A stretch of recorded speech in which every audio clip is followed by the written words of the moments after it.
Alright, we have a newly acquired problem with this Daytona this morning. Auto mechanics, we put the FU in fun. So I took this off before, but the video didn't work because my phone went stupid. But it's full of coolant. It's ugly, it's kind of rusty, but it's okay. I mean, it worked. It wasn't overheat or anything. 195 degrees showing on the laptop the whole trip. Full of coolant. Let's see how the oil does.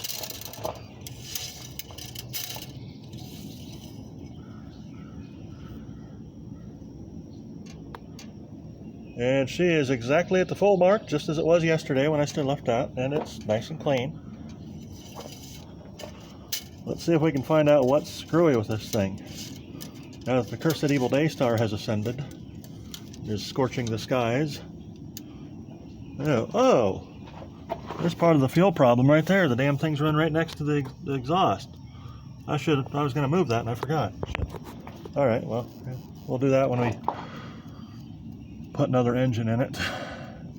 Here, look at my ugly motor mounts. But they... Shoot. I was just running this thing around like crazy. I wasn't even either. I was careful with it. I was like, I'm going to have to drive this thing. I better not beat up. But apparently it didn't like my non-spirited driving. Taking it real easy too, you know. This stuff breaks like 50,000 or 50 or 70,000 mile engine. I forget exactly what the number was. It didn't put anything through the pan. There's a dent there. Oh, ouch. There you go. We put a rod into the side of the pan apparently right there. Whoops. What the hell? It's full of oil.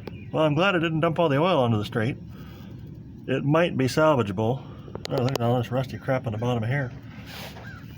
I got a new line coming for that. Ah, shit, that's going to be here today when I don't need it anymore. Great. Well, whatever. Oh, now you can see my transmission cooler set up from the bottom, too. I didn't even bother to hook this up because it was just running cool enough as it was. Yeah, I mean, it was still... As long as I didn't sit in traffic forever, which I haven't, it never overheated on me. If you keep it going at least 20 mile an hour or so, she just kept on going. But somehow, I rammed a rod into the side of the pan last night. Well, about 4 o'clock this morning on the way to work. Yeah. Let's see what we got on the underside. Let's see if it broke the other side too. Got a nice transmission cooler. I got to put a little support for the top of it too, but should be all right.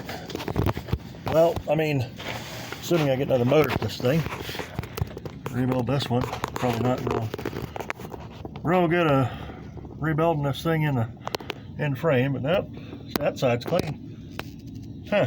Well, that sucks. Oh well, at least we know what happened. I mean, I kind of figured by the noises it was making, but... Well, damn it!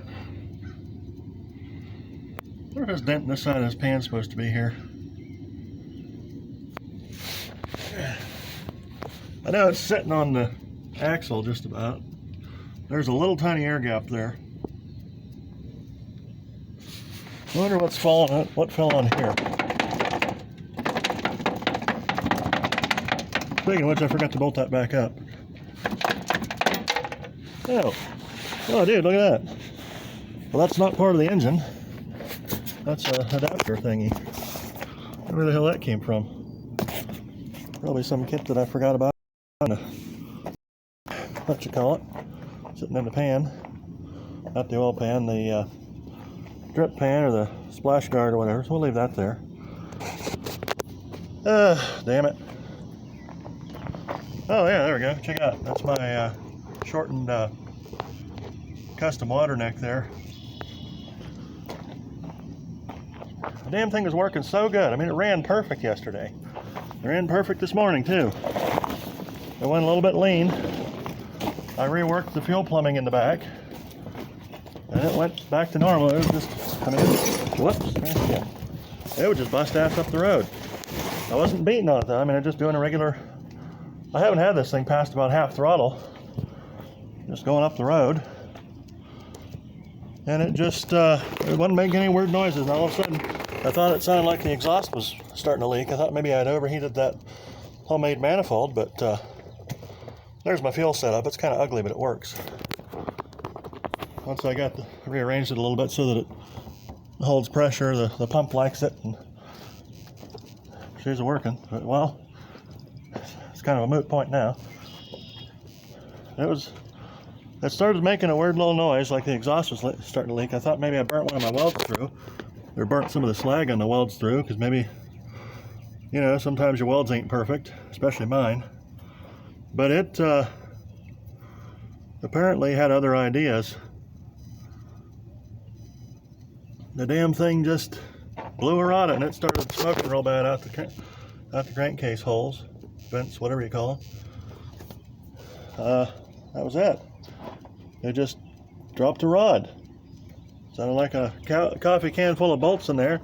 Then whatever broke off, and it just started knocking more, but it was enough I could get it into the shop. And that, as they say, is that. So I'm looking for a 3.9, or actually a 318 or a 360 would fit right in here too, and it would bolt up to this transmission. Although it's a 3-speed, 32RH, I'd like to have an overdrive. I'm trying to get work. I can't show it because it's got a station on it. I'm trying to get work to let me have this 96 van over here that's rusted into the ground. It's been sitting here since 2015 because I found out the front end of the subframe was rusted right next to the steering box. It's got a 360 and a 47RH in it, which is perfect because that would be overdrive, and it would also get good mileage, even being a V8. This thing, I'm telling you, I was kicking ass down the road yesterday. This car was amazing. Look at that. I mean, it had oil pressure, it had the coolant wasn't overheating. It was 195 degrees, and it blew right the hell up on the interstate. 65 mile an hour, and it just slowed down. And then I started hearing this weird exhaust type of sound, and it turned out to be the rod knock, and it just boom. Piss on that. But I mean, I was barely touching the gas too. This thing just goes. That 3.9's got some torque. Well, had. It doesn't have quite so much torque now. Yeah, oh well.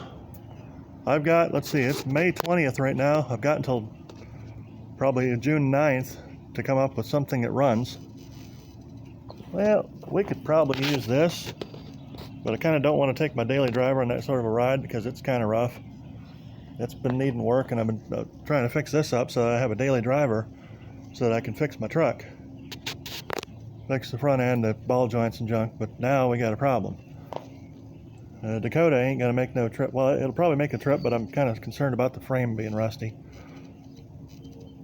This thing was the best running vehicle I've had in years, and it just fucked itself on the freeway. Like, just this semi was passing me, and as soon as they got past me, I just heard this noise start. It's like the exhaust was starting to leak, and it went away a little bit, and then it came back and it went boom, and then it got loud. Then it got quieter, and we made a hole in the oil pan, or not a hole. It just made a dent coming from inside to outside. The power steering's got a problem too. It's been, oh, there's a, what the hell? How'd that line get kinked? I'm going to change that, hopefully, if I ever get this thing running again. I'm going to put the, I'm going to route the exit of the power steering, the discharge line on the power steering, up to the unused transmission cooler ports in the radiator. And that way, that'll give me a, because this GM steering box somehow makes the power steering fluid heat up while it's running. And it gradually loses power steering as it gets warmer. I'm not sure what the deal is, but I was reading that, and there's a technical service bulletin on the GMT 800s about that, and they just say, well, that comes with the territory. That's how it's supposed to work. I'm not buying it. Worst case, assuming I put another engine in here, maybe I'll take another one of them transmission coolers. I've got another one of those fans. You know, here's an identical fan to it. They work good as a motorcycle radiator fan. I could put one of them transmission coolers on the power steering too, I'm probably going to need it because the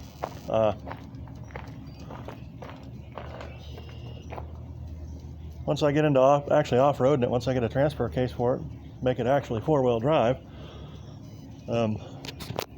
that'll be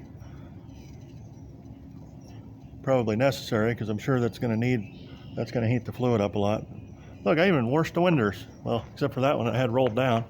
But the windows are clean. Got my pillar gauge pod in there, triple gauges. I don't have the gauges in it yet.